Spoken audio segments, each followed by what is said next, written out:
Imagine waking up tomorrow, checking your phone, and seeing $1 trillion sitting in your account. Before your brain even processes that number, I need you to know something. This isn't a what-if video. This already happened to a real human being on a random Friday morning, and the way his life actually changed is going to completely wreck how you think about money. Stay with me for the next 13 minutes, because the final number in this video is the one that actually applies to you, not to him.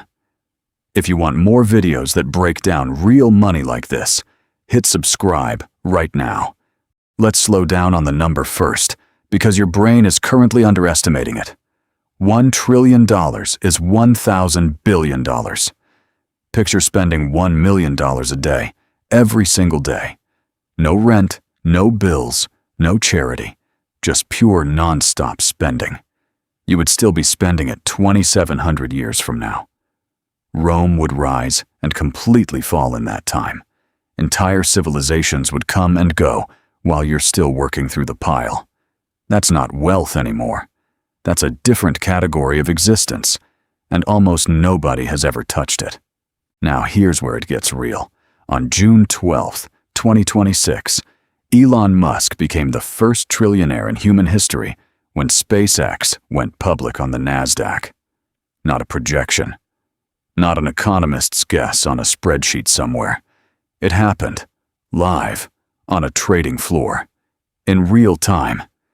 And the speed of it is what should actually stop you in your tracks. It took roughly 100 years to go from the world's very first billionaire, back in the early 1900s, to the world's very first trillionaire. But Musk's final jump, from 200 billion to 1 trillion, took just 5 years.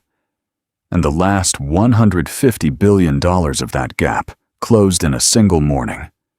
One morning. If wealth used to grow like a tree, slow and steady over decades, it now grows like a wildfire, and most people have no idea the fire is even burning. Let's actually walk through how this happened, because it's not what you'd expect. Musk didn't get a giant paycheck. He didn't win a lottery. His fortune is almost entirely tied to his ownership stake in SpaceX, a company he started decades ago building rockets that, for years, kept exploding on launch pads while people laughed at him. The moment that company went public and the market assigned it a value, his existing ownership percentage got multiplied by a number so large it broke a threshold nobody had ever crossed before. He didn't do anything different that morning. The value of what he already owned simply got revealed to the world all at once.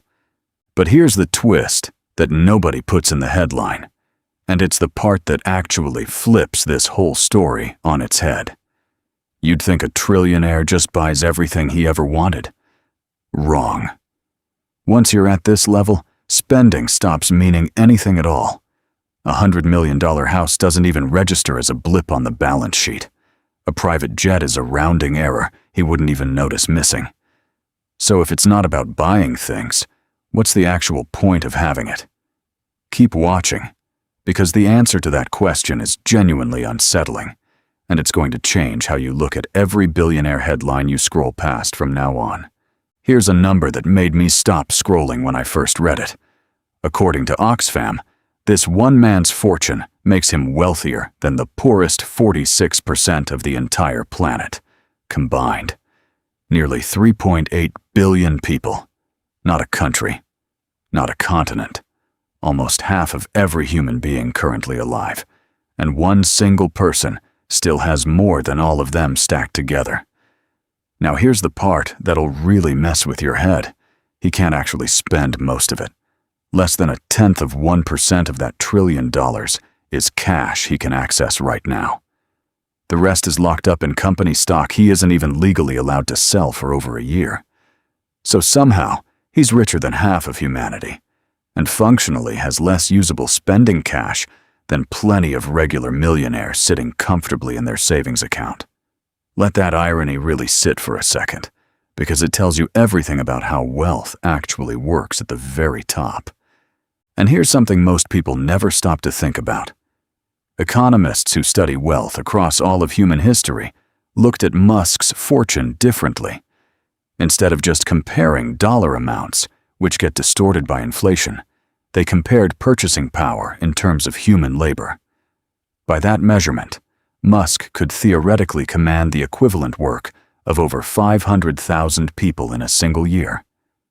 Compare that to John D. Rockefeller, the oil tycoon from the early 1900s, who could command roughly 116,000 people.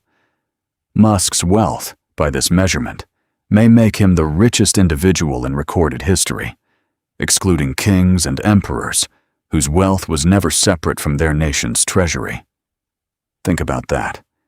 He may have surpassed literal historical royalty and personal wealth. So what is $1 trillion actually for? This is the real answer, and it's the part of the video you came for, whether you realized it or not. At this level, money stops being currency. It becomes leverage. Control over companies, control over rockets, satellites, cars, artificial intelligence, entire industries, all at once, all owned by one person's decisions. Oxfam researchers found that billionaires as a group are thousands of times more likely to hold political power and directly influence government policy than an average citizen. Once you cross into trillionaire territory, the line between having money and controlling how the entire world actually runs basically disappears. This was never about lifestyle. It was always about legacy, control, and outlasting every single competitor on the board. And here's the part of this story that should genuinely bother you. While this fortune compounded in just 5 years, global poverty is still projected, at current rates, to take over 200 years to meaningfully disappear. 200 years. That gap between the very top and the very bottom isn't closing. It's widening, faster than it ever has in recorded history. And if you're sitting there, waiting for the system to fix that gap on its own, I need to be honest with you right now. That's not a financial plan. That's a waiting room with no exit door. So here's why I actually made this video, and I need you to really hear this next part, because it's the whole reason you're still watching 13 minutes in. You are never going to be a trillionaire. Statistically, almost nobody watching this video ever will. But the exact mechanism that built that fortune is sitting right in front of you, at whatever amount of money you have today, whether that's $500 or $50,000. Every single person who has ever built real wealth, at any scale, got there the same fundamental way. Not by saving harder, not by grinding more hours at a job, by owning something that keeps growing while they're asleep. Musk's actual salary from his companies is famously close to $0 a year. He didn't get rich from a paycheck. He got rich because he owned a piece of something the market eventually decided was worth trillions of dollars. That's the sentence I want stuck in your head after this video ends. Stop asking, how do I earn more money? Start asking, what can I own that keeps growing, whether I'm actively working or not? That one shift in thinking is the actual dividing line between people who stay financially stuck their entire lives, cycling paycheck to paycheck, and people who quietly build real wealth without anyone around them even noticing. It's the difference between labor income and capital income, and it works exactly the same, whether you're starting with $100 or he started with $200 billion. The underlying mechanism never changes, only the scale does. Let's make this practical for a second, because I don't want to leave you with just a nice idea and no action. Owning something doesn't mean you need to start a rocket company. It can be as simple as consistently buying into an index fund every single month, no matter how small the amount. It can mean starting a small side business that doesn't require your constant hourly presence to function. It can mean buying a rental property that generates income whether you're sleeping or working your day job. The dollar amount is irrelevant. What matters is the direction. Are you trading hours for dollars forever? Or are you slowly building something that pays you whether you show up or not? So here's your actual homework from this video, and I want you to be completely honest with yourself right now. Every single dollar you put into something that grows without your direct hourly effort is you applying the exact same principle that built a trillion-dollar fortune. You're just doing it at a size that fits your real life. That's not a small thing. That's the entire game, played at whatever scale you're currently able to play it at. If this video actually changed how you think about money, even slightly, subscribe right now, because next week I'm showing you exactly how regular people, not billionaires, are using this same ownership principle to quietly build 6- and 7-figure net worths starting from absolute zero. And before you go, comment your honest answer below. What would you actually do with your first $100,000, not your first trillion, because that number is the one that's actually within reach for you. I'll see you in the next one.